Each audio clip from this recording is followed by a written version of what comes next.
directeur de la collection Rationalisme, Collège international de philosophie, qui vient de voir le jour à l'Harmattan. Pouvez-vous vous présenter, expliquer donc l'objet de cette collection? Merci beaucoup. Je suis professeur à l'Université de Rome et justement directeur de programme au Collège international de philosophie, avec un programme justement sur ce sujet, les rationalismes de toutes les époques.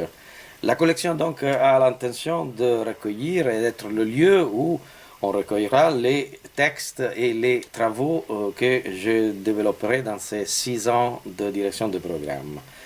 Il vient de paraître le premier des volumes de cette collection qui est consacré à Diderot, raison, philosophie et dialectique. Oui, Diderot, raison, philosophie et dialectique, donc suivi du neveu de Rameau, donc, Voilà. dont l'auteur est Jacques d'Onde. Jacques d'Onde, qui est en France, il vient malheureusement de disparaître en février dernier, qui est l'un des représentants les plus importants de cette philosophie rationaliste. Pourquoi le rationalisme? Alors là, la question est importante, parce que je pense que aujourd'hui, à l'époque des obscurantismes qui remontent et des tensions idéologiques qui renouvellent un peu, en quelque sorte, les guerres de religion, il est important de se rappeler et se référer à la grande tradition de la philosophie occidentale, la meilleure tradition, qui est la tradition rationaliste. Donc la collection va donner espace à cette tradition-là et aux travaux qu'aujourd'hui les philosophes font dans ce domaine. Le premier volume sera suivi par un texte d'un chercheur qui s'occupe de Kant, et aura le titre Kant et les pouvoirs réceptifs sur le problème de la sensibilité et de la raison chez Kant.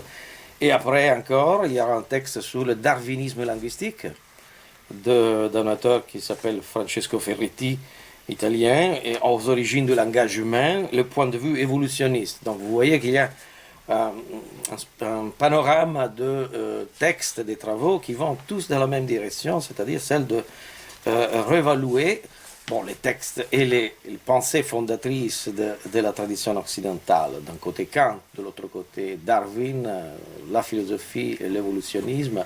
Et dans cette direction, on poursuivra donc en 2013, en 2014 avec d'autres textes. Et notamment, je voudrais rappeler un texte consacré à Jean Hippolyte. 100 ans après, en 2013-2014, on célébrera le centenaire de la naissance de Jean Hippolyte. Et nous donnerons espace à cette figure d'intellectuel européen, avant tout, et français, qui a consacré ses recherches au rationalisme de Hegel.